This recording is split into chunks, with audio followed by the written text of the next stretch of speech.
everyone, welcome back to our channel. இன்னைக்கு நம்ம சேனலில் சாக்லேட் பொங்கல் எப்படி செய்யுதுன்னு பார்க்கலாம். தேவையான பொருட்கள்: பச்சரிசி 1 கப், பாசிப்பருப்பு 1/2 கப், வெல்லம், பால், கொக்கோ பவுடர், முந்திரி, காய்ஞ்ச திராட்சை, நெய், உப்பு, ஏலக்காய் பவுடர். அரிசியும் பருப்பும் ஒரு 1/2 மணி நேரம் நல்லா ஊற வச்சுருங்க. இப்போ ஒரு குக்கரில் 1/2 கப் பாசிப்பருப்பு ஆட் பண்ணுறோம். ஊற வச்ச பருப்பை சேர்த்துக்கோங்க. அடுத்து இப்போது 1 கப் அளவுக்கு ஊற வச்ச பச்சரிசி ஆட் பண்ணியிருக்கோம். இது ரெண்டும் சேர்த்து 1 கப் அளவுக்கு பால் ஆட் பண்ணுறோம். காய்ச்சின பால் தான் ஆட் பண்ணியிருக்கோம். நீங்கள் வேணும்னா பச்சை பால் கூட ஆட் பண்ணிக்கலாம். பால் சேர்த்ததுக்கப்புறம் அதே அளவுக்கு தண்ணீரும் சேர்த்துக்கணும். ஏன்னா அரிசியும் பருப்பு நல்லா வேகணும். அதனால் 1 கப் பால் 1 கப் தண்ணி சேர்த்துக்கோங்க. இதெல்லாம் நல்லா மிக்ஸ் பண்ணி விட்டுடுங்க. அடியில் நிற்காத அளவுக்கு நல்லா கலக்கி விட்டுருங்க. இப்போது ஒரு லிட் போட்டு மூடிடுங்க. ஒரு 5லேருந்து 6 விசில் வந்ததுக்கப்புறம் குக்கரை ஆஃப் பண்ணிவிட்டு ப்ரெஷர் போகிற அளவுக்கு ஆற வச்சுருங்க. இப்போது ஒரு பேனில் 1 கப் அளவுக்கு வெல்லம் எடுத்திருக்கோம்.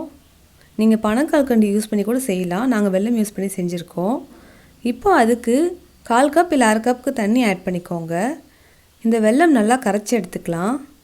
உங்களுக்கு எந்த அளவுக்கு ஸ்வீட்னஸ் வேணுமோ அதுக்கேற்ற மாதிரி வெல்லம் ஆட் பண்ணிக்கோங்க. இதெல்லாம் நல்லா கரையணும். நீங்கள் பனங்கற்கண்டு யூஸ் பண்ணுறதா இருந்தால் அதுவும் இதேமாதிரி கரைச்சி ஆட் பண்ணிக்கோங்க. இன்னும் டேஸ்ட் நல்லாயிருக்கும்.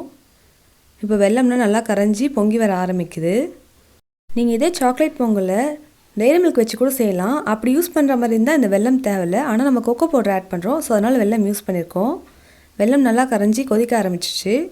இந்த ஸ்டேஜில் கொஞ்சமாக உப்பு சேர்த்துக்கோங்க. அப்போ தான் அந்த ஸ்வீட்னஸ் இன்னும் அதிகமாக எடுத்து காட்டும். அடுத்து ஏலக்காய் பவுடர் இருந்தால் ஆட் பண்ணிக்கோங்க. இல்லைனா ஏலக்காய் கூட தட்டி ஆட் பண்ணிக்கோங்க. இப்போ கொதி வந்ததுக்கப்புறம் ஆஃப் பண்ணிவிட்டு ஃபில்டர் பண்ணிங்கன்னா நம்ம ஜாகரி சிரப் ரெடி ஆகிடுச்சு. இப்போ நம்ம ப்ரெஷர் போனதுக்கப்புறம் குக்கரை ஓப்பன் பண்ணி பாருங்கள். சாதமும் பருப்பும் நல்லா வெந்துருச்சு. இதை ஒரு கரண்டி வச்சு இல்லை மத்து வச்சு நல்லா மசிச்சு விட்டுருங்க. நம்ம பொங்கலுக்குலாம் எப்படி செய்வோமோ அதேமாதிரி நல்லா மசிச்சு எடுத்துக்கோங்க. நல்லா வெந்ததுன்னா ஈஸியாக மசிச்சிடும். இதை ஒரு பேனில் மாற்றிக்கிறோம். இந்த பேனில் ஒரு 1/4 கப் அளவுக்கு பால் சேர்த்துக்கிறோம்.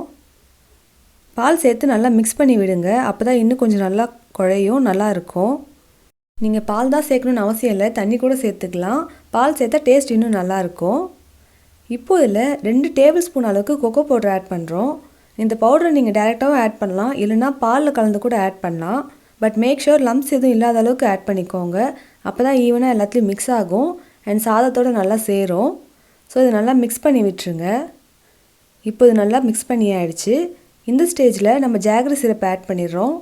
கொஞ்சம் கொஞ்சமாக ஆட் பண்ணி மிக்ஸ் பண்ணிக்கோங்க. ஏன்னா ஸ்வீட்னஸ் அதிகமாகிடுச்சுன்னா நம்மளுக்கு திகட்ட ஆரம்பிச்சிடும். ஸோ அதுக்கேற்ற மாதிரி ஆட் பண்ணிக்கோங்க. இப்போ இதெல்லாம் நல்லா மிக்ஸ் பண்ணியாச்சு. இப்போ ஒரு சின்ன பேனில் 2 டீஸ்பூன் நெய் ஆட் பண்ணிக்கிறோம். நெய் நல்லா சூடாக்கிக்கோங்க. மெல்ட் ஆனதுக்கப்புறம் நம்ம கட் பண்ணி வச்ச முந்திரி பருப்பும் காய்ஞ்ச திராட்சையும் ஆட் பண்ணுறோம். இதிலே நீங்கள் வேணும்னா பாதாம் பருப்பு கூட சேர்த்துக்கலாம். இதை நல்லா ரோஸ்ட் பண்ணி எடுத்துக்கோங்க. இப்போது இந்த நெய்யும் பருப்பையும் அப்படியே நம்ம பொங்கலில் ஆட் பண்ணிங்கன்னா நம்ம சாக்லேட் பொங்கல் ரெடி ஆகிடுச்சு.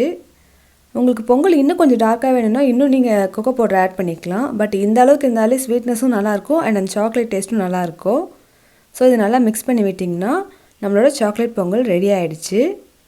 ரொம்பவே சிம்பிள் அண்ட் ஈஸியான மெத்தடில் எப்படி ரெடி பண்ணுறதுன்னு காட்டியிருக்கோம்.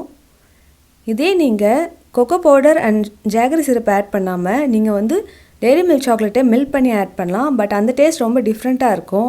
அண்ட் அதை விட இது மாதிரி செஞ்சால் இன்னும் நல்லா இருக்கும், சூப்பராகவும் இருக்கும். ஸோ இந்த பொங்கலுக்கு இந்த மாதிரி புதுசாக ட்ரை பண்ணி பாருங்கள். எப்படி இருக்குன்னு மறக்காமல் காமெண்ட்ஸில் சொல்லுங்கள்.